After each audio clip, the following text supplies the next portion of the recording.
Today, I'm going to review the medication Lorazepam and fill you in on 5 must-know facts so you can be better informed when deciding whether or not to start this medication. But before we get started, I need to quickly cover something that pops up all the time in clinic and is super confusing to a lot of patients that I treat.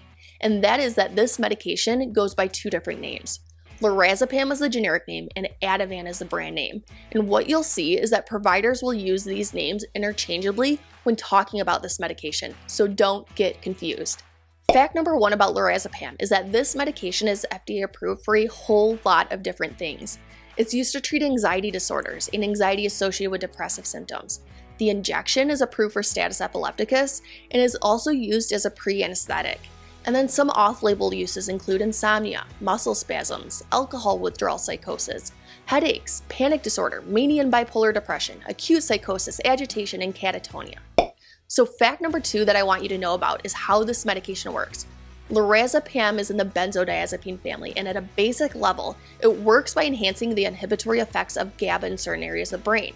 And these areas are often too excitable. And when we're talking about anxiety in particular, it's thought that the inhibitory effects occur in the amygdala, which is considered to be the fear circuit of the brain. So the more active the amygdala, the more anxiety and panic we experience. Lorazepam works to dampen this overdrive in your brain to help calm it down. Fact number 3 to know about is how this medication is prescribed. Lorazepam comes in tablets, a liquid form, and an injectable.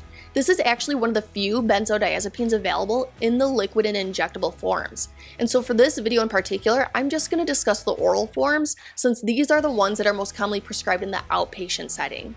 So when talking about this for anxiety, dosing is generally between 2 to 6 milligrams per day in divided doses, with the max dose being 10 milligrams per day. The goal is to always find the lowest effective dose and to use it for the shortest duration possible. Now, a question that I'm frequently asked is how long does it take for this medication to start working? Lorazepam has a relatively quick onset, with most of my patients stating that they start noticing benefit within 15 to 30 minutes. It reaches its peak concentration after about 2 hours, and the time it lasts in the body is considered to be in the intermediate range when compared to other benzodiazepines, and the half-life is generally around 12 to 18 hours. Fact number 4 that I want you to be aware of are the side effects. According to the FDA label, the most commonly reported side effects include sedation, dizziness, weakness, and unsteadiness, with the risk of sedation and unsteadiness being increased with age. Now, there are some big hitter side effects with benzodiazepines that I need you to be aware of. These medications can 1. Cause respiratory depression, and this risk is increased if you're taking more medication than prescribed, or if you're taking opioid medications in addition to your benzodiazepine. Studies have shown that using opioids with benzos increases the risk of drug-related mortality, so we're talking about death here. 2. Cause dependence, tolerance, and withdrawal. Remember, benzos are scheduled for controlled substances, and drug abuse and dependence is a serious risk, especially in those who are using these medications long-term.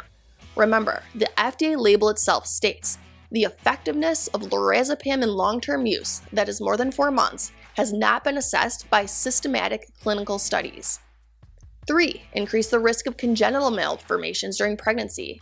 And then 4. Interfere with cognitive and motor performance. So be careful when considering whether or not to drive after taking these medications. They can lead to impairments, and you can get a DUI or DWI if you were to be pulled over. Now, fact number 5 I want you to know about is that Lorazepam should be gradually tapered and discontinued. And the reason behind this is that coming off the medication too quickly, especially if you're someone who's been on high doses for long periods of time, puts you at increased risk for withdrawal symptoms. So mild symptoms of withdrawal can include things such as diarrhea, muscle cramping and twitching, decreased appetite, blurred vision, clouded sensorium, and heightened sense of perception. However, the biggest thing you need to know is that abrupt discontinuation or rapid dose reduction can produce seizures and life-threatening withdrawal reactions. So we need to taper this medication very slowly. So my approach is to typically decrease the dose by at most 0.5 milligrams every few days. However, I've had times where I've gone as little as 0.25 milligrams every couple of weeks in patients who have had more difficulties with tolerability. Some patients even require a slower taper over a much longer period of time, so it's very much based on the individual and their tolerability. Now, if you're looking to learn more about other benzos out there, make sure to click that top video.